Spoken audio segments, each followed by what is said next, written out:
राधे राधे भक्तों। आज मैं आपको पुत्रदा एकादशी पूष मास की कथा सुनाती हूँ। बहुत पुरानी बात है। राजा युधिष्ठिर ने श्री कृष्ण भगवान से पूछा, पूष मास की एकादशी को क्या कहते हैं? आपने जो सप्ला एकादशी का व्रत बताया था, उसके बाद मुझे पौष मास की एकादशी की व्रत कथा सुनाइए। तब भक्त वत्सल श्री कृष्ण भगवान ने कहा, पूष मास की एकादशी को पुत्रदा एकादशी व्रत कहते हैं।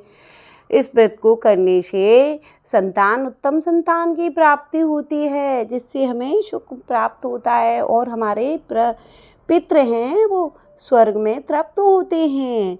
अब मैं तुम्हें पौराणिक कथाओं के अनुसार एक नगर में, भद्रावती नगर में सुकेतुमान नाम का एक राजा रहता था। वो धर्म प्रिय था, पर उसे संतान न होने का बड़ा दुख था। वो हमेशा चिंतित रहता था।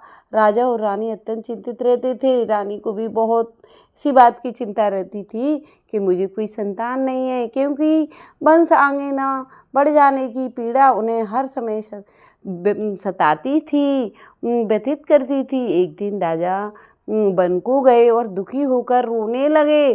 तभी वहाँ देवर्षि नारद प्रकट हुए और उन्होंने राजा से दुख का कारण पूछा। राजा ने अपनी व्यथा सुनाई। नारद जी ने बताया कि पूष मास की शुक्ल पक्ष की एकादशी का व्रत पुत्रदा एकादशी कहलाता है, और इस व्रत के प्रभाव से निसंतान जो दंपति होते हैं उनको संतान प्राप्त होती है और उन्हें संतान का सुख प्राप्त होता है।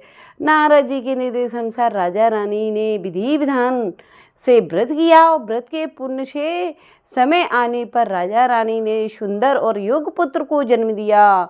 तभी से यह एकादशी संतान प्राप्ति और परिवार की समृद्धि के लिए शुभ मानी जाती है भक्तों। इसीलिए पौष मास की पुत्रदा एकादशी का व्रत बड़ी ही श्रद्धा और भक्ति के साथ करना चाहिए, और दूसरे दिन इसका पारण भी करना चाहिए भक्तों। और भगवान को सुंदर ऋतु के अनुसार स्वादिष्ट फलों का भोग अर्पण करना चाहिए। दूसरे दिन व्रत का पारण अवश्य करना चाहिए।